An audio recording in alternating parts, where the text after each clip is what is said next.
നമ്മുടെ കർത്താവും രക്ഷിതാവുമായ യേശു ക്രിസ്തുവിൻ്റെ പരിശുദ്ധ നാമത്തിന് മഹത്വം ഉണ്ടാകട്ടെ. ഇവിടെ ക്രമീകരിച്ച് നടത്തപ്പെടുന്ന ഈ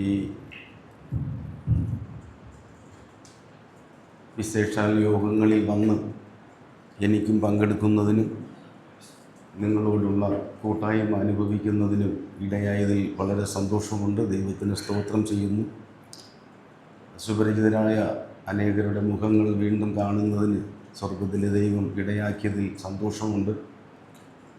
ഇന്ന് പകൽക്കാലം കർത്താവിൻ്റെ അത്യന്തം ശ്രേഷ്ഠമായ ശുശ്രൂഷ വേല നിവർത്തിച്ചിട്ട് വന്നിരിക്കുന്ന നിങ്ങളോട് ഒരുമിച്ചുള്ള ഒരു കൂട്ടായ്മ എനിക്ക് ലഭിച്ചതിലും സന്തോഷമുണ്ട്.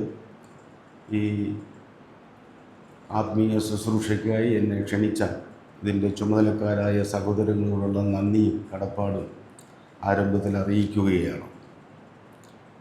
ഞാൻ മുഖപരമൊന്നും പറഞ്ഞ് അധികം സമയം ദീർഘിപ്പിക്കാതെ നേരിട്ട് വചന ശുശ്രൂഷയിലേക്ക് നിങ്ങളുടെ ശ്രദ്ധയെ സ്നേഹത്തോടെ ക്ഷണിക്കുകയാണ്. നമുക്ക് അപ്പോസ്തലനായ പത്രോസ് എഴുതിയ 2-ാം ലേഖനം 1-ാം അധ്യായം 1 മുതൽ 11 വരെയുള്ള വാക്യങ്ങൾ വായിക്കണം. ആരെങ്കിലും ഒരാൾ വായിച്ച് സഹായിച്ചാൽ ഉപകാരമായിരുന്നു. അപ്പോസ്തലനായ പത്രോസ് എഴുതിയ 2-ാം ലേഖനം 1-ാം അധ്യായം 1 മുതൽ 11 വരെയുള്ള വാക്യങ്ങൾ. യേശുക്രിസ്തുവിന്റെ ദാസനും അപ്പോസ്തലനുമായ ശീമോൻ പത്രോസ്, നമ്മുടെ ദൈവത്തിന്റെയും രക്ഷിതാവായ യേശുക്രിസ്തുവിന്റെയും നീതിയാൽ ഞങ്ങൾക്ക് ലഭിച്ചതുപോലെ അതേ വിലയേറിയ വിശ്വാസം ലഭിച്ചവർക്ക് എഴുതുന്നത്, ദൈവത്തിന്റെയും നമ്മുടെ കർത്താവായ യേശുക്രിസ്തുവിന്റെയും പരിജ്ഞാനത്തിൽ നിങ്ങൾക്ക് കൃപയും സമാധാനവും വർദ്ധിക്കുമാറാകട്ടെ. തന്റെ മഹത്വത്താലും വീര്യത്താലും നമ്മെ വിളിച്ചവന്റെ പരിജ്ഞാനത്താൽ അവന്റെ ദിവ്യശക്തി ജീവനും ഭക്തിക്കും വേണ്ടിയതൊക്കെയും നമുക്ക് ദാനം ചെയ്തിരിക്കുന്നുവല്ലോ. അവയാൽ അവൻ നമുക്ക് വിലയേറിയതും അതിമഹത്വമായ വാഗ്ദത്തങ്ങളും നൽകിയിരിക്കുന്നു. ഇവയാൽ നിങ്ങൾ ലോകത്തിൽ മോഹത്താലുള്ള നാശം വിട്ടൊഴിഞ്ഞ് ദിവ്യ സ്വഭാവത്തിന് കൂട്ടാളികളായി തീരുവാൻ ഇടവരുന്നു. അത് നിമിത്തം തന്നെ നിങ്ങൾ സകല ഉത്സാഹവും കഴിച്ച് നിങ്ങളുടെ വിശ്വാസത്തോട് വീര്യവും, വീര്യത്തോട് പരിജ്ഞാനവും, പരിജ്ഞാനത്തോട് ഇന്ദ്രിയജയവും, ഇന്ദ്രിയജയത്തോട് സ്ഥിരതയും, സ്ഥിരതയോട് ഭക്തിയും, ഭക്തിയോട് സഹോദരപ്രീതിയും, സഹോദരപ്രീതിയോട് സ്നേഹവും കൂട്ടിക്കൊള്ളുകയും. ഇവ നിങ്ങൾക്ക് ഉണ്ടായി വർദ്ധിക്കുന്നു എങ്കിൽ നിങ്ങൾ നമ്മുടെ കർത്താവായ യേശുക്രിസ്തുവിന്റെ പരിജ്ഞാനം സംബന്ധിച്ച് ഉത്സാഹമില്ലാത്തവരും നിഷ്ഫലന്മാരും ആയിരിക്കുകയില്ല. അവനില്ലാത്തവൻ കുരുടൻ അത്രേ. അവൻ ഹൃസ്വദൃഷ്ടിയുള്ളവനും തന്റെ മുമ്പിലത്തെ പാപങ്ങളുടെ ശുദ്ധീകരണം നടന്നവനും തന്നെ. അതുകൊണ്ട് സഹോദരന്മാരെ, നിങ്ങളുടെ വിളിയും തിരഞ്ഞെടുപ്പും ഉറപ്പാക്കുവാൻ അധികം ശ്രമിപ്പിൻ. ഇങ്ങനെ ചെയ്താൽ നിങ്ങൾ ഒരു നാളും ഇടറിപ്പോകാതെ നമ്മുടെ കർത്താവും രക്ഷിതാവുമായ യേശുക്രിസ്തുവിന്റെ നിത്യരാജ്യത്തിലേക്കുള്ള പ്രവേശനം ധാരാളമായി പ്രാപിക്കും. വായിച്ച് കേൾപ്പിച്ചതിൽ വളരെ ഉപകാരമുണ്ട്. എല്ലാവരും വളരെ ശ്രദ്ധിക്കുകയും ചെയ്തുവല്ലോ. നമുക്കെല്ലാവർക്കും വളരെ സുപരിചിതമായ ഒരു വേദഭാഗമാണ് ഈ സമയത്തെ ചിന്തയ്ക്കായിട്ട് അല്ലെങ്കിൽ ആ ഭാഗത്തു നിന്നും ധ്യാനിക്കുന്നതിനായിട്ട് നമ്മൾ വായിച്ച് കേട്ടത്. അപ്പോസ്തലനായ പത്രോസിലൂടെ അനുഗ്രഹീതമായ 2 ലേഖനങ്ങളാണ് നമുക്ക് ലഭിച്ചിട്ടുള്ളത്. അത്തരത്തിലുള്ള 2 ലേഖനങ്ങൾ എഴുതുന്നതിനുള്ള ഭൗതിക യോഗ്യത ഒന്നും തനിക്കില്ല എന്ന് നമുക്കറിയാം. എങ്കിലും അദ്ദേഹത്തിൽ പകർന്ന അളവറ്റ ദൈവകൃപ നിമിത്തം ഈടുറ്റതായ നമ്മുടെ ഉള്ളങ്ങളെ തട്ടി ഉണർത്തുന്ന, ഉള്ളം പുളകം കൊള്ളുന്ന നിലയിലുള്ള പ്രത്യാശയെ വർദ്ധിപ്പിക്കുന്ന ശ്രേഷ്ഠമായ 2 മനോഹരമായ ലേഖനങ്ങൾ. ഇതിലെ ഈ 2-ാമത്തെ ലേഖനത്തിൻ്റെ ഉദ്ദേശ്യം അദ്ദേഹം എഴുതി തീരാറാകുന്ന സമയത്ത് നമുക്ക് പറഞ്ഞു തരുന്നുണ്ട്. 3-ാം അധ്യായത്തിൻ്റെ 17-ാമത്തെ വാക്യം, 2 പത്രോസ് 3-ന്റെ 17-ാമത്തെ വാക്യം. നിങ്ങൾ മുൻകൂട്ടി അറിയിച്ചിരിക്കുന്നുണ്ട്, അധർമ്മികളുടെ വഞ്ചനയാൽ കുടുങ്ങി സ്വന്തം സ്ഥിരത വിട്ട് വീണുപോകാതിരിപ്പാൻ സൂക്ഷിച്ചുകൊള്ളുവിൻ.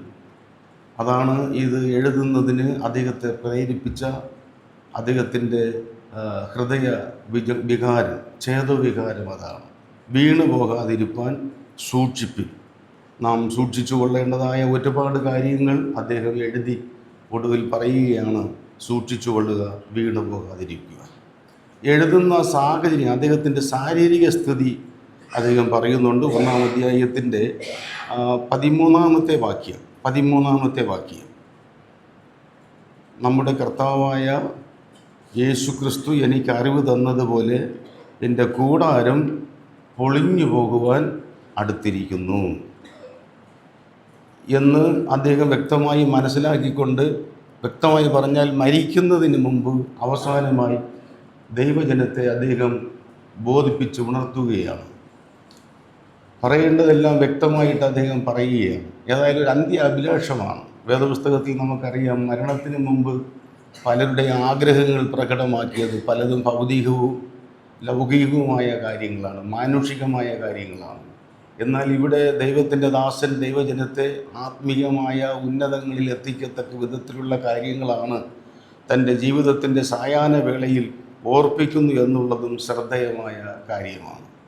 ഈ 11 വാക്യങ്ങളിലൂടെ നമ്മൾ വായിച്ചു കേട്ട കാര്യങ്ങൾ മുഴുവനും ഇതുപോലുള്ള ഒരു ഹ്രസ്വമായ സമയത്തിനകത്ത് പറയാനായിട്ട് പറ്റുകയില്ല എന്ന് എന്നേക്കാളധികം നിങ്ങൾക്കറിയാം.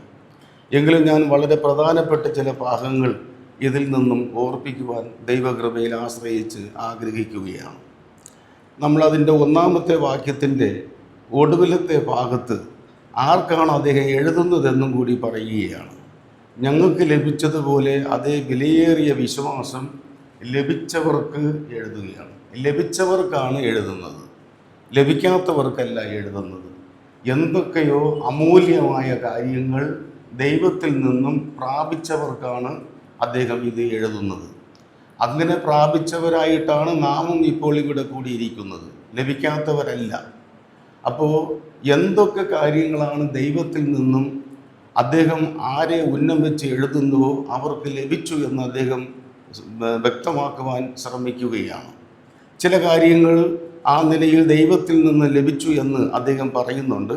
അതിൽ 2-3 കാര്യങ്ങളിലേക്ക് നിങ്ങളുടെ ശ്രദ്ധയെ ആരംഭത്തിൽ കൊണ്ടുവരുവാൻ ആഗ്രഹിക്കുന്നു. ഒന്ന്, ആ വാക്യത്തിൽ തന്നെ പറയുന്നു, വിലയേറിയ വിശ്വാസം ലഭിച്ചവർക്ക്. വിലയേറിയ വിശ്വാസം ലഭിച്ചവർക്ക്. അദ്ദേഹത്തിൻ്റെ ലേഖനങ്ങളിൽ അദ്ദേഹം ആവർത്തിച്ച് പറയുന്ന, അദ്ദേഹത്തിന് ഏറ്റവും ഇഷ്ടമുള്ള ഒരു പ്രയോഗം എന്ന് പറയാം, വിലയേറിയ. ഈ പത്രോസിൻ്റെ ലേഖനത്തിലെ ഒരു പ്രത്യേക പഠനമാണ് പത്രോസ് അവതരിപ്പിക്കുന്ന വിലയേറിയ വിഷയങ്ങൾ. അതിൽ വളരെ ശ്രേഷ്ഠമായ, പ്രഥമവും പ്രധാനവുമായ ഒരു വിഷയമാണ് വിശ്വാസം. വിലയേറിയ വിശ്വാസം ലഭിച്ചവർക്ക്. അപ്പം നമ്മൾ വിശ്വാസം ലഭിച്ചവരാണ്, വിശ്വാസം ഉള്ളവരാണ്. അതുകൊണ്ടാണല്ലോ നമ്മെ വിശ്വാസികളെന്ന് വിളിക്കുന്നത്. വിശ്വാസം ഉള്ളത് കൊണ്ടാണ്. വിശ്വാസം ഇല്ലാത്തവരെ നമ്മളെങ്ങനെയാണ് വിളിക്കുന്നത്? അവിശ്വാസികളെന്നാണ്. അപ്പോൾ നമ്മൾ അവിശ്വാസികളല്ല, നമ്മൾ വിശ്വാസികളാണ്. നമുക്ക് വിശ്വാസം ലഭിച്ചു. പക്ഷേ നമുക്ക് ലഭിച്ച വിശ്വാസത്തിന് കുറേ പ്രത്യേകതകളുണ്ട് എന്നുകൂടെ ഓർക്കുക. ഒന്ന്, അദ്ദേഹം തന്നെ പറയുകയാണ്, ഇത് ഒരു തരം വില കുറഞ്ഞ വിശ്വാസമല്ല, ഇത് വിലയേറിയ വിശ്വാസം.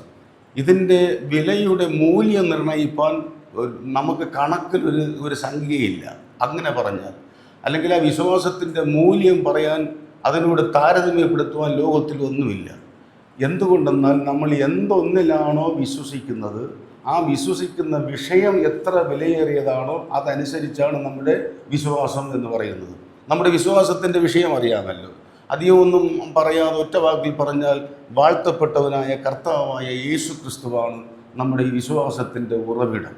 നാം അവനിലാണ് വിശ്വസിക്കുന്നത്. അതുകൊണ്ട് അവൻ എത്ര ശ്രേഷ്ഠനാണോ, ഉന്നതനാണോ, മഹോന്നതനാണോ, അതുപോലെ ഉന്നതമാണ് നമ്മുടെ വിശ്വാസവും. ലോകത്തിൽ പല ആളുകളും പല കാര്യങ്ങളിൽ വിശ്വസിക്കുന്നവരാണ്. ആ വിശ്വാസമൊന്നും ഈ വിശ്വാസത്തിൻ്റെ മുമ്പാകെ ഏതുമല്ല. നമ്മുടെ കർത്താവിനെ നമുക്കറിയാം, അവനൊപ്പം പറയാൻ ഒരാളില്ല, അവനെപ്പോലെ ആരാധ്യരാരുമില്ല. 1000 നാവുകൾ കൊണ്ട് 10,000 വാക്കുകൾ കൊണ്ട് വർണ്ണിപ്പാൻ കഴിയാത്ത വർണ്ണനാതീതനായ നമ്മുടെ കർത്താവ്. ആ കർത്താവിന്മേലുള്ള വിശ്വാസമായതുകൊണ്ടാണ് നമ്മുടെ വിശ്വാസം വിലയേറിയ വിശ്വാസം. ദൈവത്തിന് സ്തോത്രം ചെയ്യാം. ഇത്ര ഈടുറ്റ മൂല്യമുള്ള ഒരു വിശ്വാസത്തിൽ ഞാനും ആയിരിക്കുവാൻ, അങ്ങനെയുള്ള വിശ്വാസത്തിൽ പങ്കാളിയാകുവാൻ, വിശ്വാസിയായിരിക്കാൻ കഴിഞ്ഞു എന്നത് ഓർത്ത് നമുക്ക് ദൈവത്തിന് സ്തോത്രം ചെയ്യാം. മാത്രമല്ല, ആ വിശ്വാസത്തിൻ്റെ മറ്റൊരു പ്രത്യേകത എന്ന് പറയുന്നത്, ആ വിശ്വാസം ലഭിച്ച വിശ്വാസം എന്നാണ്. കണ്ടോ? വിലയേറിയ വിശ്വാസം എന്ത് ചെയ്തവർക്കാ? ലഭിച്ചവർക്ക്. ഈ ലഭിച്ചതെന്ന് പറഞ്ഞാൽ എന്താ? കൈമുതലായിട്ട് നമുക്ക് ഉണ്ടായിരുന്നതല്ല ഈ വിശ്വാസം. ജന്മസിദ്ധമായിട്ട് നമ്മുടെ ഒരു സ്വത്തായിട്ട് നമ്മുടേതായിട്ട് എന്ന് പറയാനുണ്ടായിരുന്നതല്ല ഇത്. ഇത് നമുക്ക് ലഭിച്ചതാണ്. നമ്മുടെ സാധാരണ നമ്മൾ പറയുന്ന ശൈലിയിൽ പറഞ്ഞാൽ ഇത് കൃപയാൽ നമുക്ക് ലഭിച്ചതാണ്. കർത്താവ് തന്നെ നമുക്ക് തന്നതാണ്. നമുക്ക് തന്ന വിശ്വാസം, ലഭിച്ച വിശ്വാസം. വിശ്വാസത്തിൻ്റെ വിഷയത്തിൽ നമുക്കൊന്നും ആർക്കും ഒന്നും പുകഴുവാനില്ല, അവകാശപ്പെടുവാനില്ല. ഈ വിശ്വാസം നമുക്ക് ലഭിച്ച വിശ്വാസം. ഇത് പറയുമ്പോൾ നമ്മൾ ഓർക്കേണ്ട ഒരു പ്രധാനപ്പെട്ട വാക്യമാണ് എഫേസ്യർക്ക് എഴുതിയ ലേഖനം 2-ാം അധ്യായത്തിൻ്റെ 8-ാമത്തെ വാക്യം. നമുക്ക് വായിച്ച് വളരെ മനഃപ്പാടമായിട്ടുള്ള ഒരു വാക്യമാണത്. എന്നാലും ഈ വിഷയത്തോട് ചേർത്ത് ഒന്നും കൂടി വായിക്കാം. കൃപയാലല്ലോ നിങ്ങൾ വിശ്വാസം മൂലം രക്ഷിക്കപ്പെട്ടിരിക്കുന്നത്, അതിനും നിങ്ങൾ കാരണമല്ല, ദൈവത്തിൻ്റെ അവിടെ പറയുന്ന അതിനെന്ന് പറയുന്ന ഏതിനാ? അത് ഏതാ? അത് അല്ല, അവിടെ അതിനും നിങ്ങൾ കാരണമല്ല എന്ന് പറയുന്നല്ലോ. ആ അതിനും എന്ന് ഉദ്ദേശിക്കുന്നത് എന്തുവാ? സംഭവം എന്തുവാ? കൃപയാൽ. അതായത് ഞാൻ രക്ഷിക്കപ്പെടണം. അല്ലെങ്കിൽ നമ്മൾ ഇന്ന് തന്നെ പകലിൽ വീടുകളിൽ പോയി ചിലരോട് സുവിശേഷം പറഞ്ഞ് ഇപ്പോൾ വന്നിട്ട് സാധാരണ നമ്മൾ അവസാനം ഉപസംഹരിക്കുമ്പോൾ പറയുമല്ലോ, ഇനി താങ്കൾ ഒന്നും ചെയ്യേണ്ട. നമ്മൾ അയാളോട് പറയുന്നത് എന്തുവാ? നിങ്ങൾ എന്ത് ചെയ്താൽ മതി? വിശ്വസിച്ചാൽ മതി. ഇത് നമ്മൾ പറയുമ്പോൾ, നമ്മൾ അവതരിപ്പിക്കുമ്പോൾ നമ്മൾ അറിയുന്നുണ്ടോ ഇല്ലയോ എന്നറിയത്തില്ല. നമ്മൾ ആ ആളോട് പറയുന്നത് നിങ്ങളുടെ ഭാഗത്തു നിന്നും എന്ത് വേണം? വിശ്വസിക്കണം. അത് ആ ആളിൽ നിന്നും ഉണ്ടാകേണ്ട ഒന്നായിട്ടാണ് നമ്മൾ അവതരിപ്പിക്കുന്നത്. എന്നാൽ യഥാർത്ഥത്തിൽ ആ ആളിൽ നിന്നും ഉണ്ടാകേണ്ടതല്ല. നമ്മൾ പറയേണ്ടത് അങ്ങനെ തന്നെയാണ് പറയണം, അങ്ങനെ പറയണം, അതിൽ തെറ്റില്ല. പക്ഷേ പറയുമ്പോൾ നാം അറിയണം, ആ വിശ്വാസം ആ ആൾ വിശ്വസിക്കണമെങ്കിൽ ദൈവം തമ്പുരാൻ ആ ആൾക്ക് അത് എന്ത് ചെയ്യണം? കൊടുക്കണം. എങ്കിലും വിശ്വസിക്കാൻ പറ്റൂ. വിശ്വാസം അത് നമുക്ക് ലഭിച്ചതുകൊണ്ടാണ് നമ്മൾ വിശ്വസിച്ചത്. എന്തുകൊണ്ടാണ് നമ്മുടെ കുടുംബത്തിൽ തന്നെ നമ്മളെപ്പോലെ വേണ്ടപ്പെട്ട എത്രയോ പേർ ഇന്ന് ഈ വിശ്വാസം സ്വീകരിക്കാതിരിക്കുന്നത്? അവർക്ക് ആ വിശ്വാസം ലഭിച്ചിട്ടില്ല. കൃപയാൽ നമുക്ക് ലഭിച്ചു, ദൈവം അത് അവർക്ക് കൊടുത്തിട്ടില്ല എന്ന് വേണം ചിന്തിക്കുവാൻ. അതുകൊണ്ട് ഇവിടെ ഇത് ഓർക്കുമ്പോൾ ദൈവത്തിന് നിറഞ്ഞ സന്തോഷത്തോടെ ആനന്ദ കണ്ണുനീർ വീഴ്ത്തി ദൈവത്തിന് സ്തോത്രം ചെയ്യണം. കർത്താവേ, അക്കാലത്ത് ദൈവത്തെ കൂടാതെയും വിശ്വാസമില്ലാതെയും പ്രത്യാശയും ഇല്ലാതെയും കിടന്ന ഏതും ആത്മീയ ബോധമില്ലാതെ ഇരുന്ന എന്നെ നീ ഈ പരുവത്തിലാക്കി, ഈ അവസ്ഥയിൽ കൊണ്ടുവന്നു.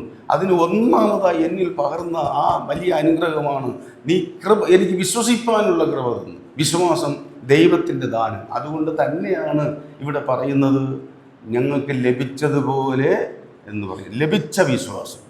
മൂന്നാമത് അവിടെ അദ്ദേഹം പറയുന്ന വിശ്വാസത്തിൻ്റെ പ്രത്യേകത, ഇത് അപ്പോസ്തലന്മാർക്ക് ലഭിച്ചതുപോലുള്ള അതേ വിശ്വാസമാണ്. അപ്പോസ്തലന്മാരുടെ വിശ്വാസത്തിൽ നിന്ന് അല്പവും ക്വാളിറ്റി കുറഞ്ഞ വിശ്വാസമല്ല നമ്മുടെ വിശ്വാസം. അവർക്ക് യേശുക്രിസ്തുവിൽ വിശ്വസിപ്പാൻ എത്രത്തോളം വിശ്വാസം വേണമായിരുന്നോ, ഏത് തരത്തിലുള്ള വിശ്വാസം വേണമായിരുന്നുവോ, ആ വിശ്വാസം അതുപോലെ തന്നെ നമുക്കും ലഭിച്ചിരിക്കുന്നു. അതാണ് പത്രോസ് പറയുന്നത്, ഞങ്ങൾക്ക് ലഭിച്ചതുപോലെ അതേ വിലയേറിയ വിശ്വാസം ലഭിച്ചവർക്ക് എഴുതുന്നത്. എത്ര മനോഹരമായ ഒരു കാര്യമാണ്.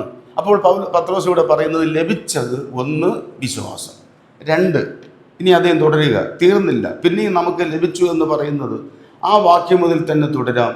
ലഭിച്ചവർക്ക് എഴുതുന്നത് ദൈവത്തിൻ്റെയും നമ്മുടെ കർത്താവായ യേശുവിൻ്റെയും പരിജ്ഞാനത്തിൽ നിങ്ങൾക്ക് കൃപയും സമാധാനവും വർദ്ധിക്കുമാറാകട്ടെ.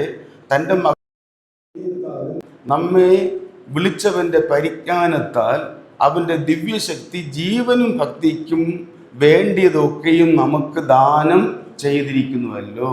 എന്തോ മനസ്സിലായി? അപ്പോൾ ഈ വാക്യത്തിൽ ലഭിച്ച 2ാമത്തെ കാര്യം പറയുക.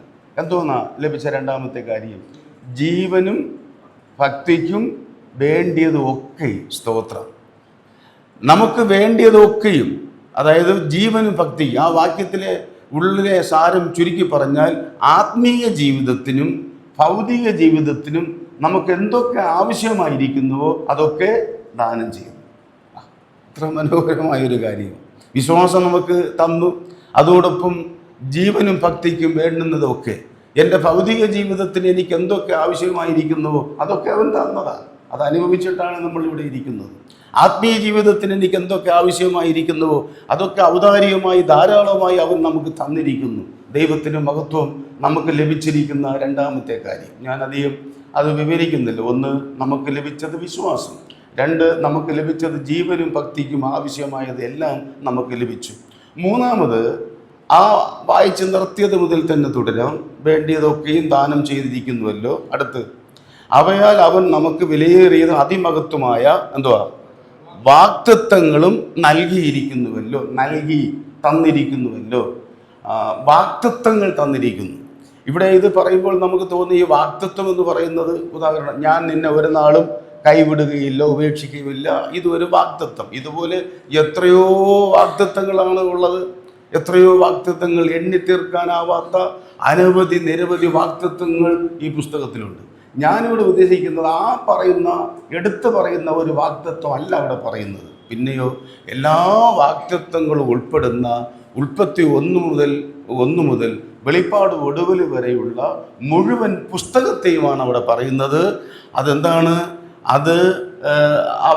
അതിനെ വിശേഷിപ്പിക്കുവാൻ അദ്ദേഹം പറഞ്ഞിരിക്കുന്ന വാക്ക് കണ്ടല്ലോ, വിലയേറിയതും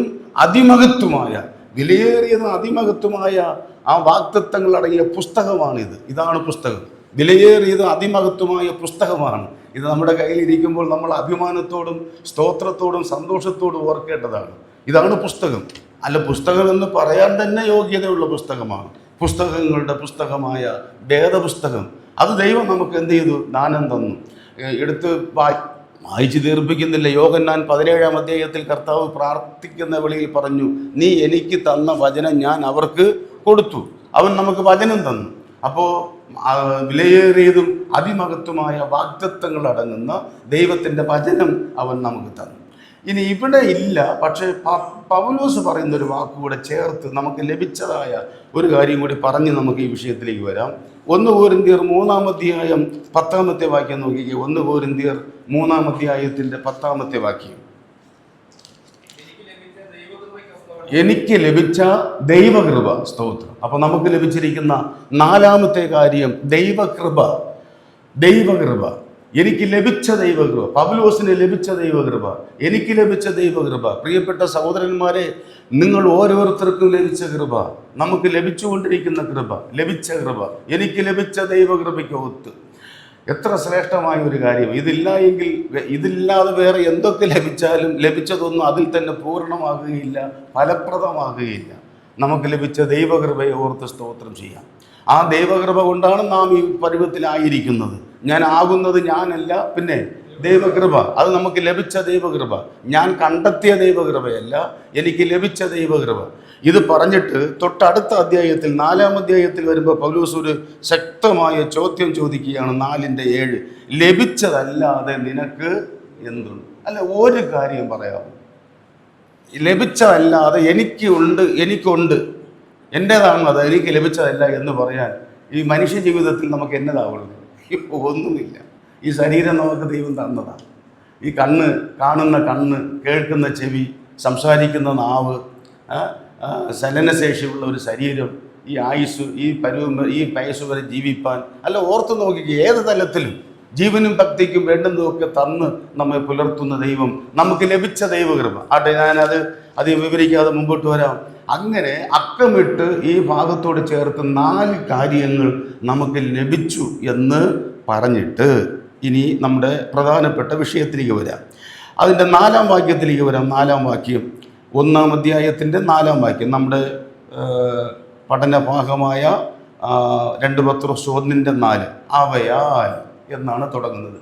അവയാൽ എന്ന് പറഞ്ഞാൽ ഈ ലഭിച്ചിരിക്കുന്ന ഈ കാരണങ്ങളാൽ, ഈ കാര്യങ്ങളാൽ, അവയാൽ. എന്നിട്ടും നോക്കിക്കോ, അവൻ നമുക്ക് വിലയേറിയ അതിമഹത്വമായ വാഗ്ദത്തങ്ങൾ നൽകിയിരിക്കുന്നു. ഇവയാൽ ഇപ്പൊ നാം ചിന്തിച്ചതായ ഈ കാരണങ്ങളാൽ, അവയാൽ. ഇനിയാണ് ഞാൻ യഥാർത്ഥത്തിൽ നമ്മുടെ ക്ലാസിൻ്റെ വിഷയം പറയാൻ വരുന്നത്. ഇവയാൽ നമ്മൾ ചെയ്യേണ്ടതായ കുറേ കാര്യങ്ങൾ, അതായത് ഉത്തരവാദിത്വങ്ങൾ, നമ്മൾ അർഹിക്കാത്തതും അനർഘവുമായ അനവധി നന്മകൾ നമ്മിൽ തന്ന് നമ്മെ അനുഗ്രഹിച്ചിരിക്കുന്ന കർത്താവ് വെറുതെ അല്ല അത് ചെയ്തിരിക്കുന്നത്. നമുക്ക് ഉത്തരവാദിത്വമുണ്ട്. ഒരു വിശ്വാസിയുടെ ആത്മീയ ഉത്തരവാദിത്വം, അതാണ് ഇനി നമ്മൾ ആ ഭാഗം കൊണ്ട് ചിന്തിക്കുന്ന, അല്ലെങ്കിൽ ക്ലാസിൻ്റെ പ്രധാനപ്പെട്ട വിഷയം അതാണ്.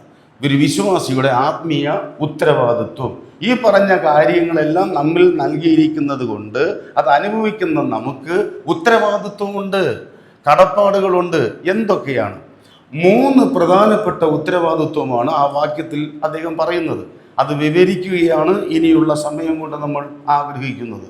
1, ആ 4-ാം വാക്യം തന്നെ ശ്രദ്ധിച്ചോ. ഇവയാൽ നിങ്ങൾ ലോകത്തിൽ മോഹത്താലുള്ള നാശം വിട്ടൊഴിയുക. 1-ാമത്തെ ഉത്തരവാദിത്വം, ലോകത്തിൽ മോഹത്താലുള്ള നാശം വിട്ടൊഴിയുക. ലോകത്തിൽ മോഹത്താലുള്ള നാശം വിട്ടൊഴിയുക എന്ന് പറഞ്ഞാൽ എന്നതാ? അങ്ങനെ വായിക്കുമ്പോൾ, അങ്ങനെ ചിന്തിക്കുമ്പോൾ എന്നതാ അത്? നമുക്ക് മനസ്സിലാക്കാൻ ഒരല്പ പ്രയാസം തോന്നും പോലെ അനുഭവപ്പെട്ടേക്കാം. ലോകത്തിൽ മോഹത്താലുള്ള നാശം വിട്ടൊഴിയുക. അതിനെ തിരിച്ച് നമുക്ക് പറയാം, മോഹിച്ചിട്ട് ലോകത്തിന് വന്ന നാശം വിട്ടൊഴിയുക. അതായത് മോഹിച്ചപ്പോൾ ലോകത്തിന് എന്ത് വന്നു? നാശം വന്നു. അതുപോലെ മോഹിച്ചാൽ എനിക്കും നാശം വരും. അങ്ങനെ നാശം എനിക്ക് ഭവിക്കാതിരിപ്പാൻ അതിൽ നിന്ന് ഞാൻ എന്ത് ചെയ്യുക? വിട്ടുപോകുക, വിട്ടൊഴിയുക. നിർബന്ധമാണ്, അതെൻ്റെ ഉത്തരവാദിത്വമാണ്. എന്നെ ഈ വിധത്തിൽ അനുഗ്രഹിച്ച് അർഹിക്കാത്തതെല്ലാം തന്ന് എന്നെ മാനിച്ചിരിക്കുന്ന ദൈവം എന്നിൽ നിന്ന് ആഗ്രഹിക്കുകയാണ്, ലോകത്തിൽ മോഹത്താലുള്ള നാശം വിട്ടൊഴിയുക. ആരൊക്കെ ലോകത്തെ മോഹിച്ചിട്ടുണ്ടോ, അത് വ്യക്തിപരമായാലും കുടുംബമായാലും അല്ലാതെ രാജ്യത്തിലെ കാര്യങ്ങളായാലും ലോകത്തിലെ കാര്യമായാലും, ലോകത്തെ മോഹിച്ചവർക്കെല്ലാം നാശം വന്നിട്ടുണ്ട്. എത്രയോ ചരിത്രം തിരുവെഴുത്തിൽ നിന്ന് നമുക്ക് വായിക്കാൻ കഴിയും. അപ്പോൾ മോഹിച്ചാൽ ഉറപ്പാണ്, നാശം ഉറപ്പാണ്. ആ നാശത്തിൽ നിന്ന് വിട്ടൊഴിയുക. അനേകരുടെ ചരിത്രം നമുക്കറിയാം. എടുത്തു പറയേണ്ട ഒരു കാര്യമാണ് ആഹാന്റെ കാര്യം, അല്ലയോ? ആഹാൻ ലോകത്തെ മോഹിച്ച ആളാണ്. യോശുവയുടെ പുസ്തകം അതിൻ്റെ 7-ാം അധ്യായം 21-ാമത്തെ വാക്യം ഒന്ന് വായിച്ചേ. യോശുവ 7-ാം അധ്യായം 21-ാമത്തെ വാക്യം. യോശുവ 7-ന്റെ 21-ാമത്തെ വാക്യം.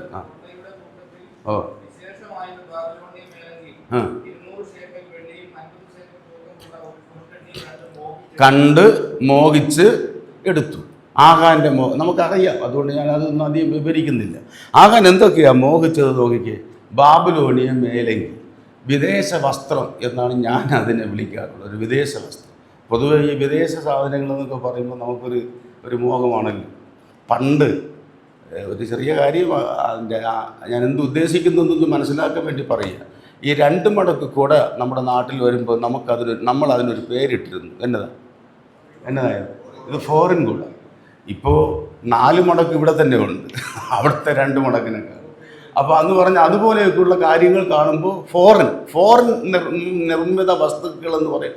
യഥാർത്ഥത്തിൽ ഫോറിൻ നിർമ്മിത വസ്തുക്കളല്ല, എല്ലാം ഇവിടുത്തെ നിർമ്മിത വസ്തുക്കൾ അവിടെ പോയിട്ട് വരുമ്പോൾ നമ്മൾ അതിനെ ഫോറിൻ എന്ന് പറയുന്നു. അങ്ങനെ അതിനോടൊരു ദാഹം, അതിനോടൊരു മോഹം. അപ്പോൾ വിദേശ വസ്തുക്കളോടുള്ള ആകാന്റെ അടക്കാനാവാത്ത മോഹമാണ്. പിന്നെ രണ്ടാമത് പറയുക വെള്ളി, പൊന്ന്. അത് സാധാരണ നമ്മൾ മനസ്സിൽ കാണുന്ന വെള്ളിയെ ആഭരണമോ പൊന്നാഭരണമോ അല്ല, അവകൾ നിർമ്മിക്കുന്നതിനുള്ള മൂലം, അതിൻ്റെ മൂലവസ്തുവാണ് അവിടെ പറയുന്നത്. പൊൻകട്ടി എന്നാണ്. ഞാൻ കണ്ടിട്ടില്ല, നമ്മൾ ഈ കസ്റ്റംസുകാരൊക്കെ പിടിച്ചെന്നൊക്കെ കേട്ടിട്ടില്ലേ, ബിസ്ക്കറ്റ് എന്നും കട്ടിയൊന്നൊക്കെ. അപ്പോൾ ആഹാൻ കണ്ടത് അതാണ്. ഇത് കണ്ടപ്പോൾ അവൻ്റെ കണ്ണ് മഞ്ഞളിച്ചു പോയി.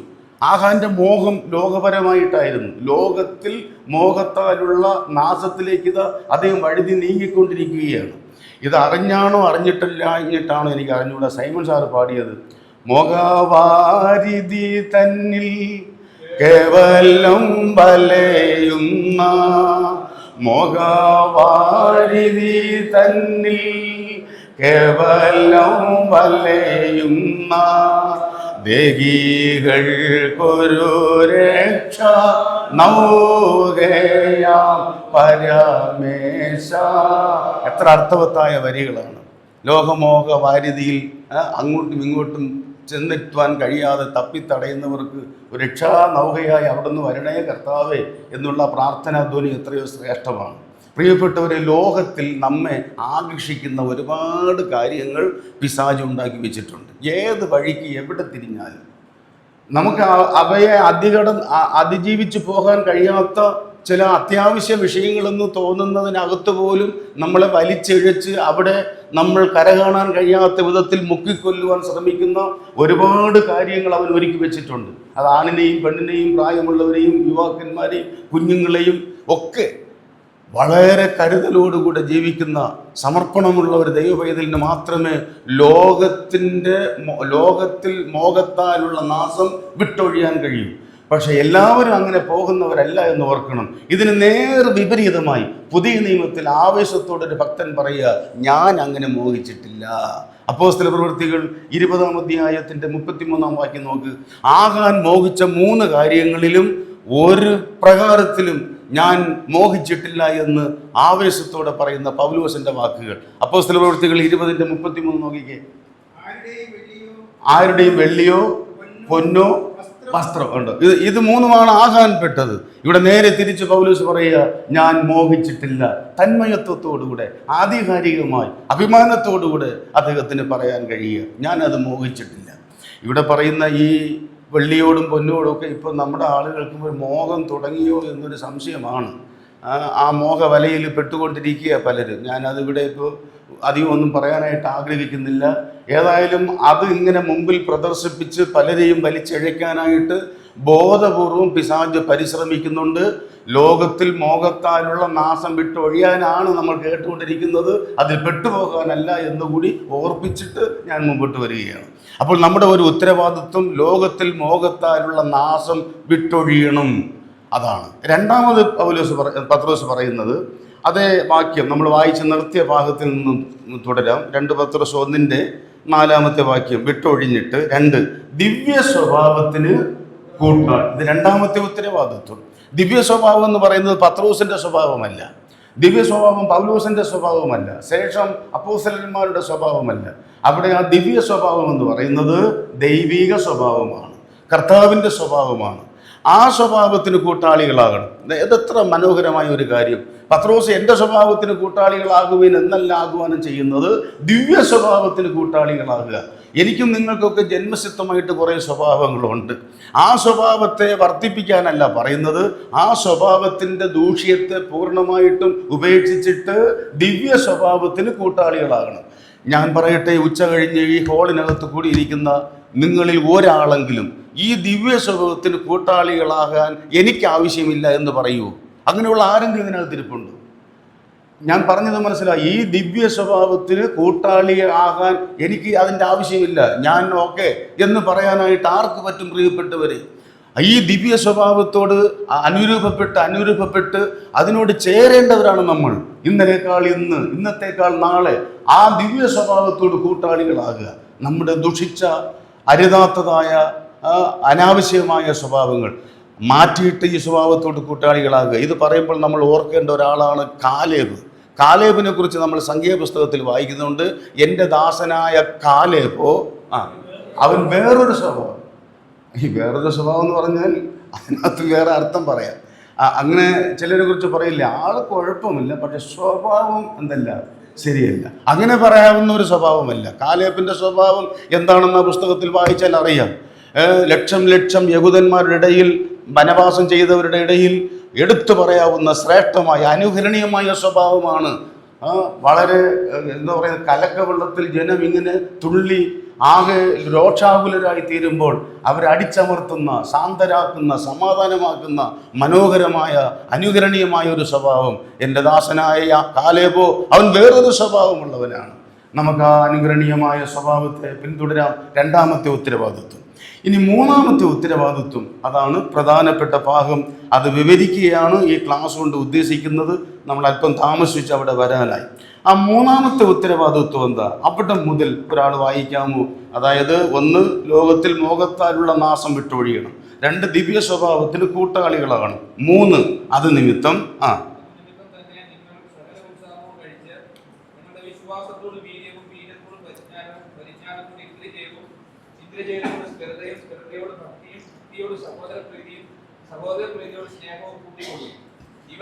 മതി. മൂന്നാമത്തെ ഉത്തരവാദിത്വം കൂട്ടിക്കൊള്ളുക, വർദ്ധിപ്പിക്കുക, പെരുക്കുക, ഉള്ളതിൽ നിന്ന് വർധനവിലേക്ക് വരിക. അതാണ് മൂന്നാം. ലോകത്തിൽ മോഹത്താലുള്ള നാശം വിട്ടൊഴിയുക ഒന്നാമത്തെ ഉത്തരവാദിത്വം. ദിവ്യ സ്വഭാവത്തിന് കൂട്ടാളികളാകുക രണ്ടാമത്തെ ഉത്തരവാദിത്വം. മൂന്നാമത്തെ ഉത്തരവാദിത്വം വർദ്ധിപ്പിക്കുക, പെരുക്കാൻ പറയും. ഈ കൂട്ടാൻ നമുക്ക് പറഞ്ഞു തരണ്ടല്ലോ, അല്ലയോ? ഉള്ളതിൽ നിന്ന് എന്താ, ധനത്തോട് ധനം കൂട്ടുന്നവർ, വസ്തുവോട് വസ്തു കൂട്ടുന്നവർ, അല്ലയോ? വ്യാപാരം വർദ്ധിപ്പിക്കുന്നവർ. ഏത് തലത്തിലും എല്ലാവരും അശ്രാന്ത പരിശ്രമം ചെയ്യുന്നത് ഉള്ള അവസ്ഥയിൽ നിന്ന് കാര്യങ്ങൾ എന്താ പെരുപ്പിക്കുക, വർദ്ധിപ്പിക്കുക. അത് കുറ്റം പറയാനില്ല, മനുഷ്യ സഹജമാണ്. വർദ്ധിപ്പിക്കുന്നവർക്കല്ല അതിൻ്റെ പുറകിൽ അധ്വാനവും ഉണ്ട്.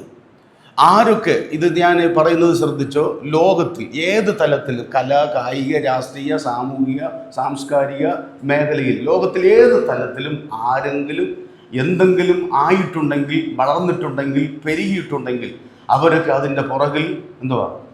നിങ്ങൾക്കറിയാമല്ലോ, ലോകപ്രശസ്ത വ്യാപാരി നമ്മുടെ യൂസഫ് അലി, അദ്ദേഹത്തിൻ്റെ തുടക്കവും ഇന്ന് അദ്ദേഹം അന്ന് എത്തി നിൽക്കുന്ന സ്ഥിതിയുമൊക്കെ ഒരു വലിയ സാമ്രാജ്യത്തിൻ്റെ അധിപതിയായി തീർന്നില്ലേ? അദ്ദേഹത്തെക്കുറിച്ച് അറിയുന്നവർക്കറിയാം. അദ്ദേഹത്തിൻ്റെ എന്താ പറയുക, ഒരു ദീർഘവീക്ഷണവും അടക്കാനാവാത്ത ആവേശവും വർദ്ധിക്കുവാനുള്ളതായ ആ ഉള്ളിലുള്ള ചിന്തയുമാണ്. അതുപോലെ ലോകത്തിൽ എവിടെയും, ഞാനൊരു ചെറിയ ദൃഷ്ടാന്തം പറഞ്ഞതേ ഉള്ളൂ. ഇപ്പം നമുക്കറിയാം A+ വാങ്ങുന്നു നമ്മുടെ കുട്ടികൾ. അത് ചുമ്മാ ഉറങ്ങിക്കിടക്കുന്നവരല്ല, അതിനു വേണ്ടി സമർപ്പിതരാണ്. ഇതുപോലെ ലോകത്തിൽ ഏതൊരു കാര്യവും വർദ്ധിപ്പിച്ചവരെല്ലാം അതിൻ്റെ പുറകിൽ അധ്വാനിച്ചിട്ടുള്ളവരാണ്. ഇവിടെ പത്രോസ് തന്നെ അത് പറയുന്നുണ്ട്, നോക്കിക്കോ.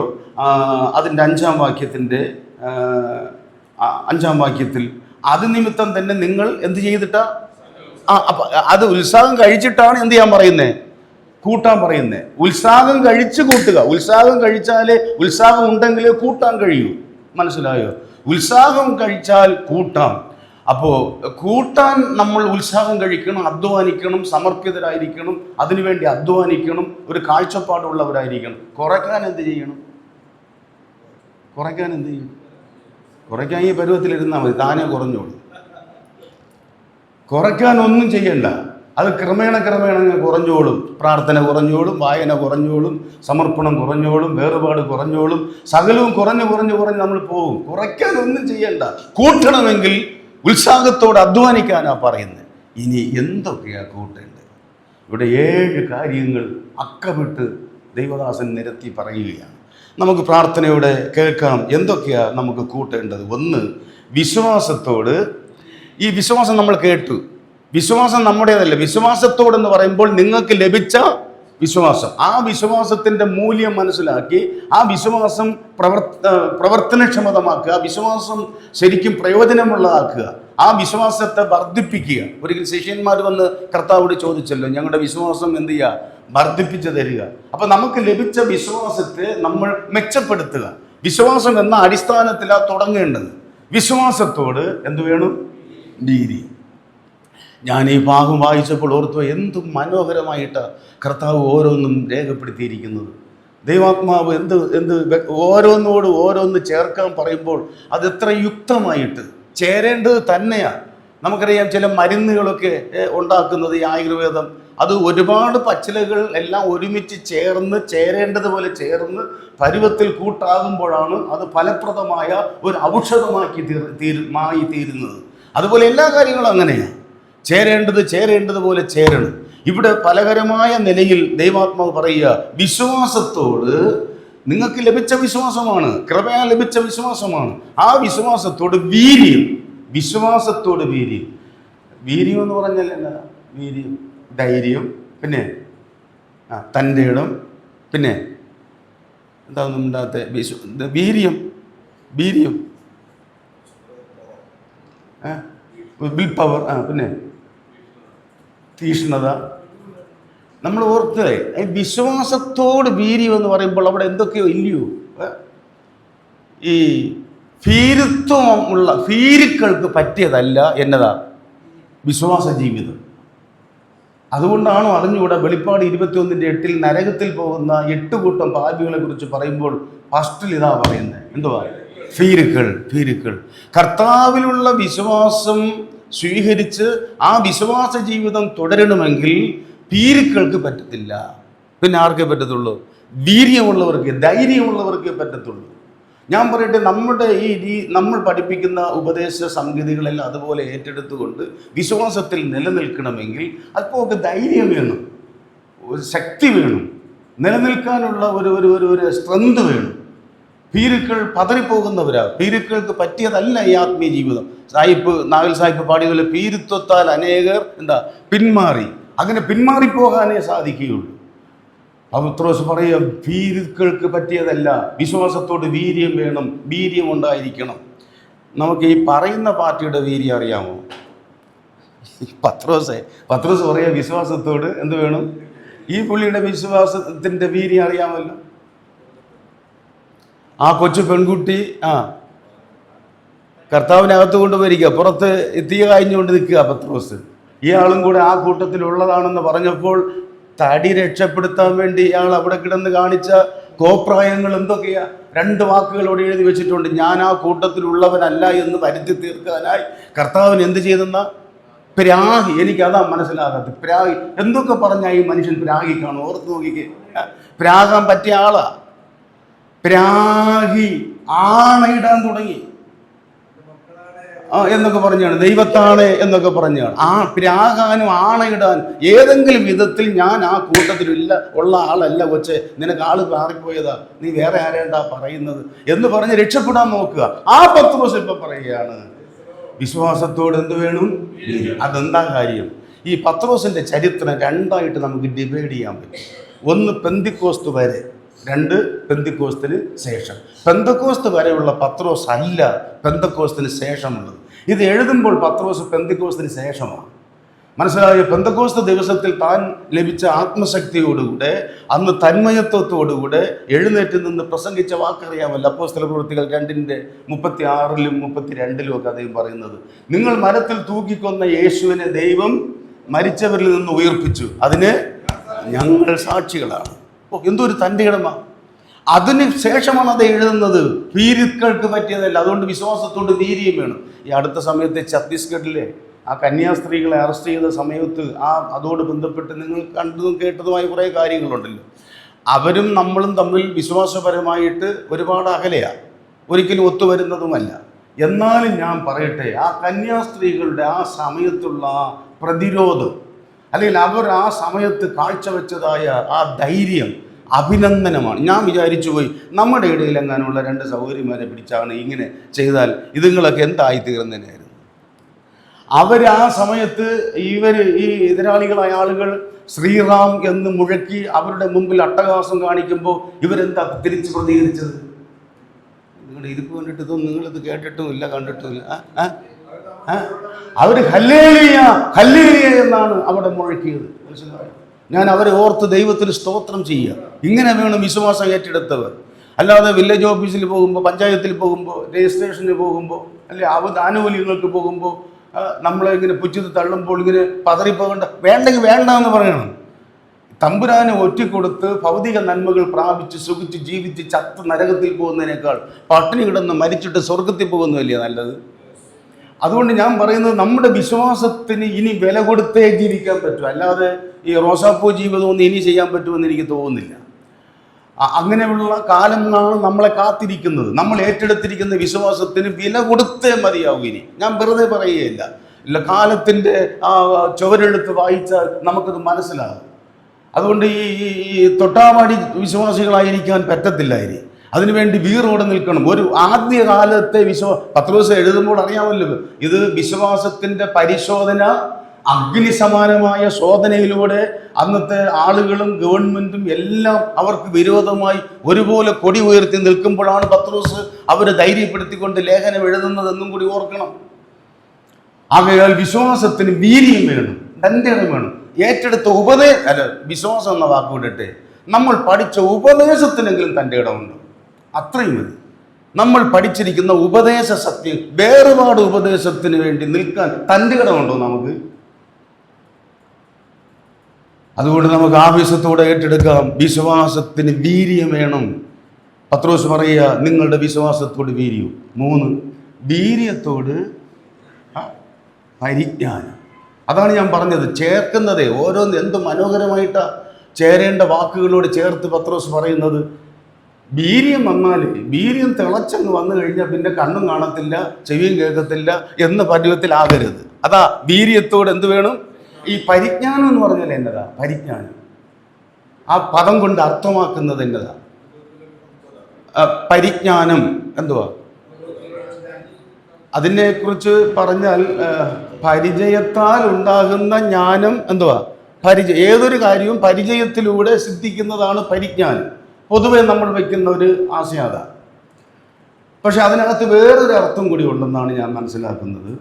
നമുക്കുള്ള ജ്ഞാനം, നമുക്ക് ഏതെങ്കിലും വിഷയത്തിൽ ജ്ഞാനം ഉണ്ടെന്ന് വെച്ചോ, അതിൽ ഉള്ളവരാണല്ലോ, നമ്മൾ അറിവുള്ളവരാണ്. ഈ ജ്ഞാനം പ്രായോഗിക തലത്തിൽ പ്രകടമാകുമ്പോഴാണ് അത് പരിജ്ഞാനമാകുന്നത്. ഒന്നും കൂടി പറയാം, ജ്ഞാനം പ്രായോഗിക തലത്തിൽ പ്രകടമാകുമ്പോൾ അത് പരിജ്ഞാനമാകുന്നു. എന്നതാ? ഇങ്ങനെ നാട്ടിൻപുറത്തൊരു പൊതു അറിവുണ്ടല്ലോ, പാമ്പ് കടിച്ചാൽ, ഇപ്പോൾ കാലിൽ പാമ്പ് കടിച്ചെന്ന് വെച്ചോ, എന്ത് ചെയ്യണം? പാമ്പ് കടിച്ചാൽ ഫസ്റ്റ് എയ്ഡ് എന്ന് പറയുന്നത് കടിച്ച സ്ഥലത്തു നിന്ന് അരയടി പൊക്കി എന്ത് ചെയ്യുക?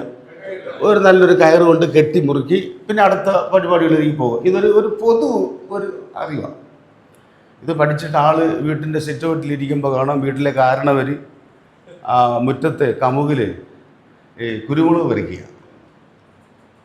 അപ്പോൾ കുരുമുളക് പറിച്ചുകൊണ്ടിരുന്ന കാരണവർ പറഞ്ഞു, എന്നെ ഏതാണ്ടോ എൻ്റെ നെഞ്ചത്ത് കടിച്ചു എന്ന് പറഞ്ഞു. പെട്ടെന്ന് ഇറങ്ങി വരാൻ പറഞ്ഞു. അപ്പോൾ ഇയാൾ പഠിച്ചിരിക്കുന്നത് എന്തുവാ? കടിച്ചാൽ കടിച്ച സ്ഥലത്ത് നിന്ന് അരയടി പൊക്കി എന്ത് ചെയ്യണം? കെട്ടണം. അപ്പോൾ ഇയാളുടെ എവിടെ കെട്ടണം? കയറ് കൊണ്ട് കഴുത്തിൽ പരിഞ്ഞു മുറുക്കി കെട്ടുകയില്ല. എങ്ങനെയുണ്ട്? ജ്ഞാനം പ്രായോഗിക തലത്തിൽ പ്രകടമാകണം, പരിജ്ഞാനമാകണമെങ്കിൽ ഇത് ജ്ഞാനമുണ്ട് പുള്ളിക്ക്. നമ്മൾ ചിലരെ കുറിച്ച് പറയില്ലേ, അതിന് ഭയങ്കര ജ്ഞാനമാകട്ടെ, ഭയങ്കര അറിവാണ്, പറഞ്ഞിട്ട് കാര്യമില്ല, പരിജ്ഞാനമില്ല എന്ന് പറയില്ലേ? വലിയ അറിവ്, വലിയ ഡിഗ്രിയാണ്, വലിയ ഭയങ്കര എല്ലാം അറിയാം പുള്ളിക്ക്, ഒരു കമ്പ്യൂട്ടറാണ് ആള്, പക്ഷെ പരിജ്ഞാനമില്ലല്ലോ എന്ന് പറയുന്നത് പോലെ വീര്യത്തോട് പരിജ്ഞാനം ഉണ്ടാകണം. അടുത്തിടെ നിങ്ങൾ കണ്ടിട്ടുണ്ടായിരിക്കും, എനിക്ക് ഒരാൾ അയച്ചു തന്നൊരു വീഡിയോ, ഒരാൾ പരസ്യയോഗം നടത്തുക. നമ്മൾ വേല കഴിഞ്ഞ് വന്നിരിക്കുകയല്ലോ, പരസ്യയോഗം നടത്തുന്ന സ്ഥലം എവിടെയാണെന്ന് അറിയും? ബിവറേജ് കോർപ്പറേഷൻ്റെ ക്യൂവിൽ ആളുകൾ നിൽക്കുകയില്ലേ, ക്യൂവിൽ, അതിൻ്റെ അടുത്ത്, അതായത് ക്യൂവിൽ നിൽക്കുന്നവൻ എത്തിപ്പിടിച്ചാൽ ഈ പുള്ളിയെ കിട്ടും. ആ പരുവത്തിനാണ് നിൽക്കുന്നത്. അവിടെ നിന്ന് തകർപ്പം പ്രസംഗമാണ്. ശരിയാണോ തെറ്റാണോ നിങ്ങൾ പറ? ലഹരി വിരുദ്ധ സന്ദേശം പറയുന്നത് തെറ്റാണോ എന്നല്ല ചോദിച്ചത്.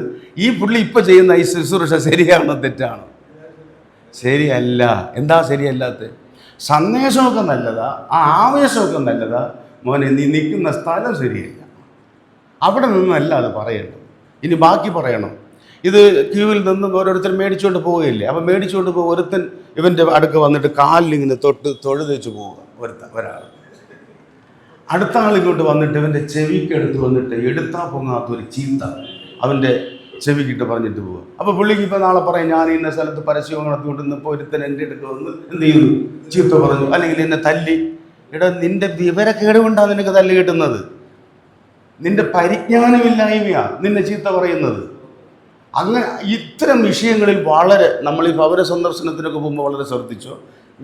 ഞാൻ ഒരുപാട് അതിൻ്റെ അനുഭവമുള്ള ആളായതുകൊണ്ടാണ് പറയുന്നത്. നമ്മൾ വീടുകളിലേക്ക് രണ്ട് പേരായിട്ട് പോകുന്നു. അപ്പോൾ ഒരു വീട്ടിൽ ചെന്ന് കോളിംഗ് ബെല്ല് കൊടുത്തു. അപ്പോൾ വീട്ടുകാരെത്തി ഉച്ചയ്ക്ക് ഭർത്താവ് കഴിക്കാൻ വരാൻ വേണ്ടി പറഞ്ഞേച്ച് പോയിരിക്കുക. അതിനുവേണ്ടി ഭക്ഷണം ഒരുക്കാനുള്ള തത്രപ്പാടില്ല, തിരക്കില്ല. അങ്ങനെ ചീനച്ചട്ടി വെച്ച് എണ്ണ ഒഴിച്ചു. എണ്ണ ചൂടായിരിക്കുമ്പോൾ ഇവിടെ ബെല്ലടി. അപ്പോൾ പുള്ളിക്കാരത്തി തിരിയും താഴ്ത്തി വെച്ചിട്ട് ഓടി സിറ്റോട്ടി വന്നപ്പോൾ കാണാൻ നിൽക്കുന്നു രണ്ട് ഉപദേശിമാർ. അവർ മുഖവരയൊന്നുമില്ല. ഉടനെ തുടങ്ങി, ആകാശവും ഭൂമിയും സൃഷ്ടിച്ച ദൈവം ആദമിനെ സൃഷ്ടിച്ചത്, പാപം ചെയ്തത്, പിന്നെ അങ്ങനെ തുടങ്ങി പഞ്ചഗ്രന്ഥങ്ങളായി, പ്രവാചകന്മാരുടെ പുസ്തകമായി, പഴയ നിയമമായി. ഇവരുടെ പ്രതികരണമൊന്നും അവിടെ അല്ല. ഇവരിങ്ങനെ നോൺ സ്റ്റോപ്പാണ്. തുടങ്ങി കഴിയും ഇങ്ങനെ പറഞ്ഞ് അവർക്ക് പറയാവുന്നതൊക്കെ പറഞ്ഞു. അപ്പോൾ ഇവരുടെ ചിന്ത മുഴുവൻ കർത്താവ് ആൾക്കളെ തീ പിടിക്കുകയോ, ഗ്യാസ് കത്തിയോ, എണ്ണ തീർന്നോ, അവിടെ എന്തായി, ഇതാണ് അവരുടെ ചിന്ത മുഴുവൻ. എന്നിട്ട് പറഞ്ഞു വന്നിട്ട് അവസാനം നിവൃത്തിയില്ല, ഇവർക്ക് പോകാനും മേല, ഇവരൊട്ട് പോകത്തുമില്ല, ഇവർ നിർത്തുകയില്ല. ലാസ്റ്റിൽ അവരിൽ ഒരാൾ പറഞ്ഞു, സഹോദരി ഒരു വാക്ക് ഏറ്റു പറയാമോ? അപ്പോൾ പുള്ളിക്കാരത്തി മനസ്സിലായി, രക്ഷപ്പെടാൻ ഒറ്റ മാർഗമാണ്. എന്നതാ ഒന്ന് ഏറ്റു പറഞ്ഞാൽ മതി. ഏറ്റു പറയാം. അതിനെ റെഡിയാക്കി വെച്ചിരിക്കില്ലേ ഏറ്റു പറയേണ്ട വാക്കുകൾ പറഞ്ഞു കൊടുത്തു. ഏറ്റു പറഞ്ഞു. ഉടനെ ഫോൺ നമ്പർ വാങ്ങി, അഡ്രസ്സ് വാങ്ങി, ഉച്ചയ്ക്ക് നമ്മുടെ കയ്യിൽ കൊണ്ടുവരും. ഇന്ന സ്ട്രീറ്റിലെ ഇന്ന വീട്ടിലെ ഈ സഹോദരി എന്ത് ചെയ്തു? അവർ രക്ഷിക്കപ്പെട്ടതില്ല, ഇവരുടെ പക്കൽ നിന്ന് അവർ രക്ഷപ്പെട്ടു. അത്രയാണ്. പരിജ്ഞാനം വേണം, പരിജ്ഞാനം വേണം. വീടുകളിൽ പോകുമ്പോഴും ട്രാക്റ്റുകൾ കൊടുക്കുമ്പോഴും പരസ്യ സ്ഥലങ്ങളിൽ നിൽക്കുമ്പോഴും പറയാൻ പരിജ്ഞാനം വേണമെന്ന്. ഞാൻ ചെറിയ സാറിൻ്റെ കൂടെ 7-8 കൊല്ലം നടന്ന ഒരു ശിഷ്യനാണ്. നിങ്ങളിൽ ചിലർക്കെങ്കിലും അറിയാമെന്ന് കരുതുന്നു. മധുരയിൽ നമ്മുടെ സഭാ റെയിൽവേ സ്റ്റേഷനിൽ നിന്ന് മീനാക്ഷി ക്ഷേത്രത്തിലേക്ക് പോകുന്ന രാജവീതിയുടെ ഒരു വശത്താണ്. ഭയങ്കര ജനസാന്ദ്രതയാണ്. വൈകുന്നേരം ആകുമ്പോൾ ആളുകൾ വിളക്ക് കാണാനും ഈ തെരുവിളക്കുകൾ കാണാനും അല്ലാതെ ക്ഷേത്രത്തിൽ പോണവരും റെയിൽവേ സ്റ്റേഷനിൽ വരുന്നവരും ഒക്കെ ആയിട്ടുള്ള സാറിൻ്റെ കാലത്ത് നടന്ന സംഭവം പലവട്ടം സാറ് പറഞ്ഞിട്ടുള്ളത് എൻ്റെ ഹൃദയത്തിൽ പതിഞ്ഞിട്ടുണ്ട്. അപ്പോൾ ഈ എല്ലാ ഞായറാഴ്ചയും വൈകുന്നേരത്ത് അവിടെ ഹാളിൽ വെച്ച് സുവിശേഷ മീറ്റിംഗ് ഉണ്ട്. അപ്പോൾ അവിടെ അകത്ത് മീറ്റിംഗ് നടക്കുമ്പോൾ ബൈബിൾ സ്കൂൾ സ്റ്റുഡൻസിന് പുറത്ത് ട്രാക്റ്റ് കൊടുക്കാൻ വേണ്ടി നിർത്തിയിരിക്കും.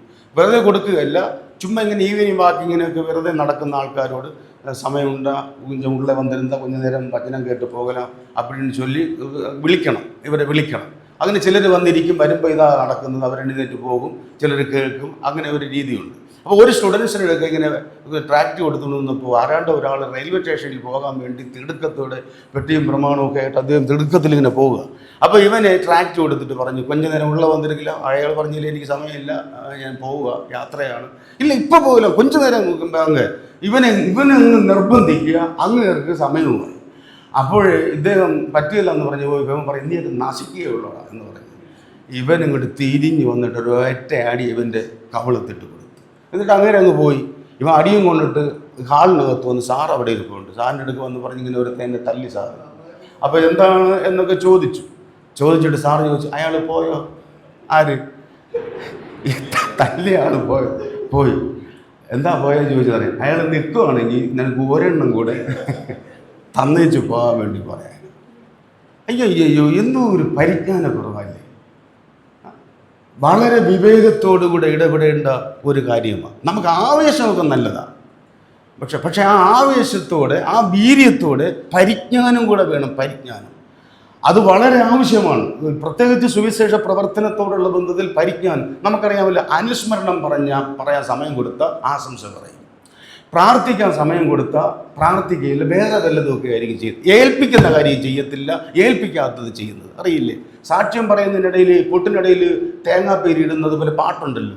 ഏതോ ഒരു കോട്ടേജ് മീറ്റിങ്ങിൽ ഒരു സഹോദരി കഷ്ടപ്പാടുകളും ദാരിദ്ര്യവും ഒക്കെ പറഞ്ഞ് വിഷമിച്ച് കരഞ്ഞ് സാക്ഷ്യം പറഞ്ഞിരുന്നപ്പോൾ അടുത്തിരുന്ന ഒരാൾക്കൊരു ആവേശം, എടുക്കായൻ ജീവനെ നിനക്കായൻ യേശുവേ, ഉടനെ പാടുക. ഏത് പാട്ടാ? അപ്പോൾ ഇവരുടെ പരിവം ഏതാ?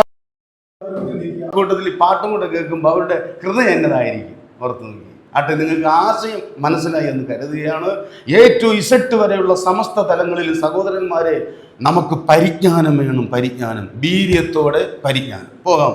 പരിജ്ഞാനത്തോടെ എന്ത് വേണമെന്നാണ് പറയുന്നത്? പരിജ്ഞാനത്തോടൊപ്പം ഇന്ദ്രിയ ജയം. എന്താ ഇന്ദ്രിയ ജയം? നമുക്ക് 5 ഇന്ദ്രിയങ്ങളുണ്ടെന്ന് നമുക്കറിയാം, അല്ലയോ? കണ്ണ്, കാത്, മൂക്ക്, നാക്ക്, ത്വക്ക്.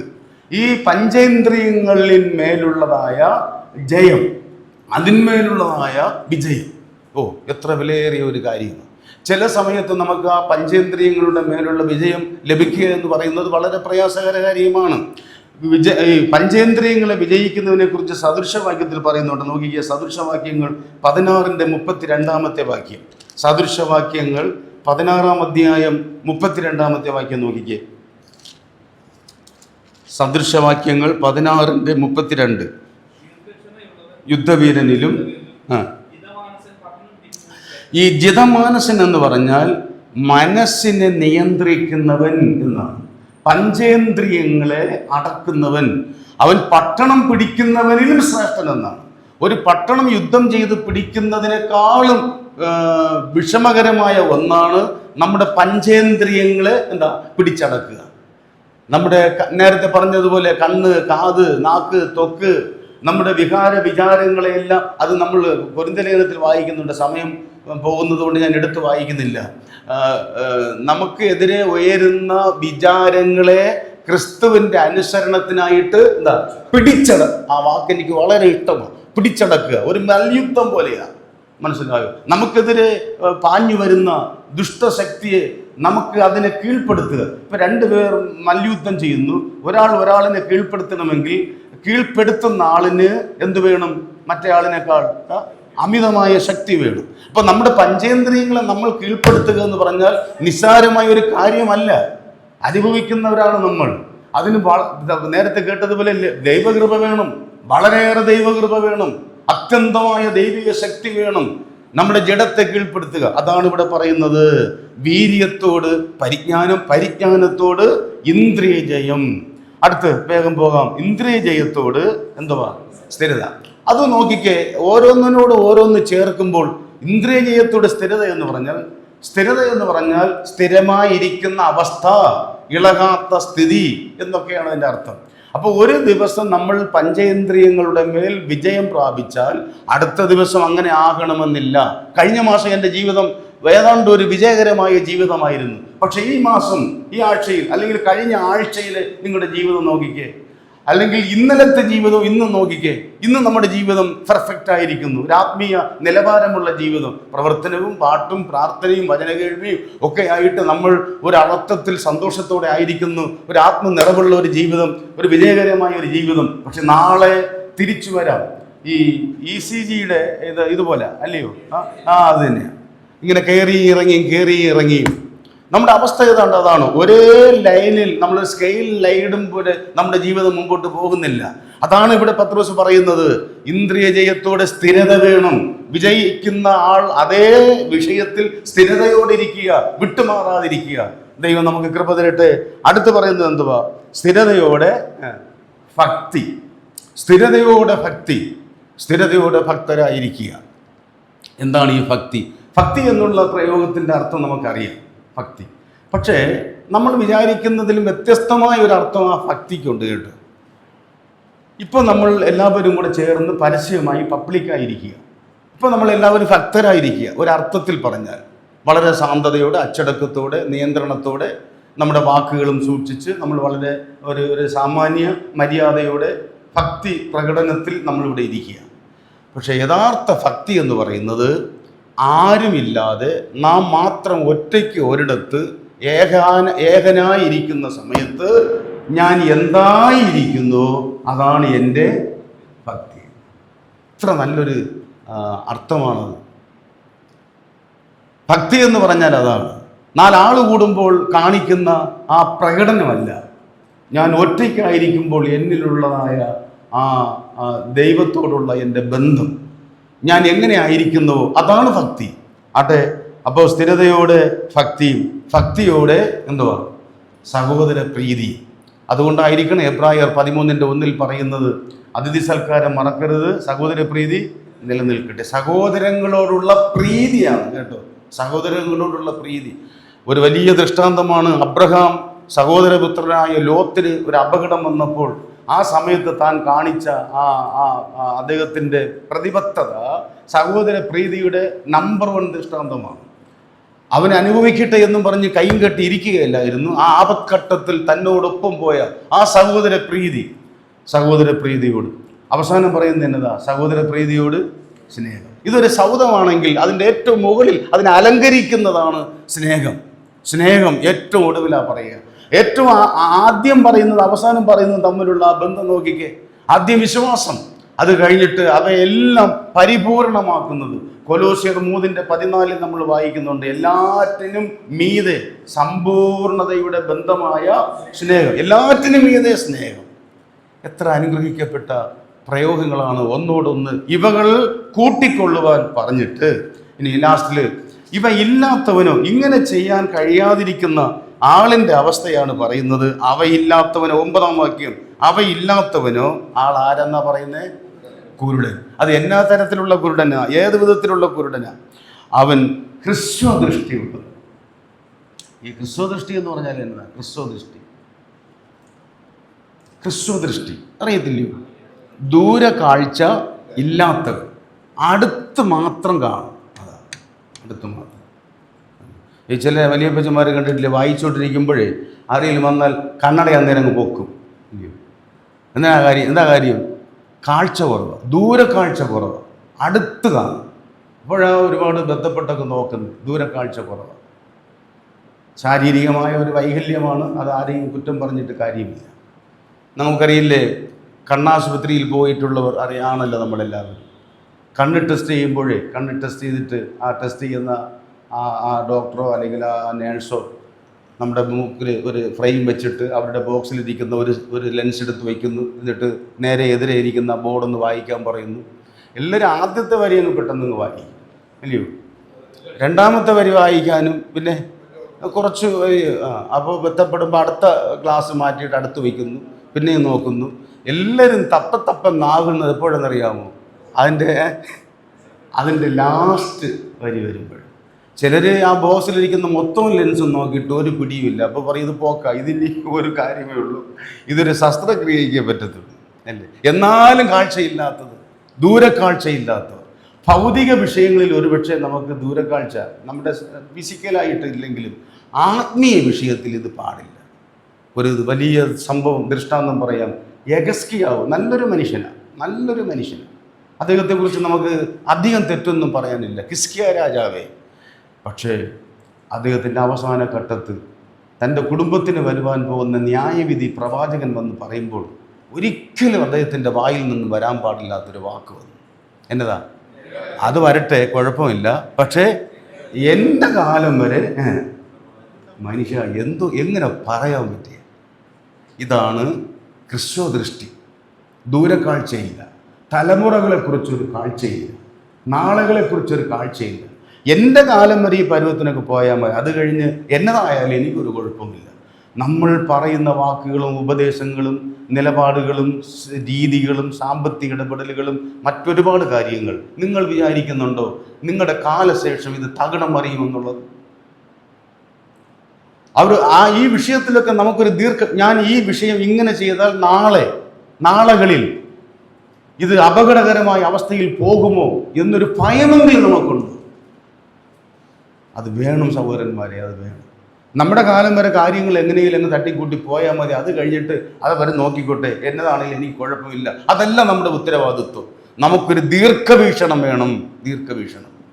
ആത്മീയ കാര്യങ്ങളിൽ, സഭാകാര്യങ്ങളിൽ, ശുശ്രൂഷ വിഷയങ്ങളിൽ, ഉപദേശ വിഷയങ്ങളിൽ, ജീവിത സംബന്ധമായ സമസ്ത തലങ്ങളിലും ഒരു ദീർഘവീക്ഷണമുള്ളവരായിരിക്കുക. അത് നമ്മുടെ ഉത്തരവാദിത്വമാണ്. അതിന് ദൈവം സഹായിക്കട്ടെ എന്ന് ദൈവത്തോട് പ്രാർത്ഥിച്ചുകൊണ്ട് ഞാൻ ഈ വചന ശുശ്രൂഷ ഇവിടെ നിർത്തുന്നു. നിങ്ങൾ ശ്രവിച്ചതിൽ വളരെ നന്ദി. കർത്താവ് എല്ലാവരെയും ഒരുപോലെ സഹായിക്കട്ടെ. നമ്മുടെ ഉത്തരവാദിത്വ നിർവഹണത്തിൽ കർമ്മനിരതരായി നമുക്ക് തുടരാം. അവിടുത്തെ നാമം വാഴ്ത്തപ്പെടുമാറാകട്ടെ.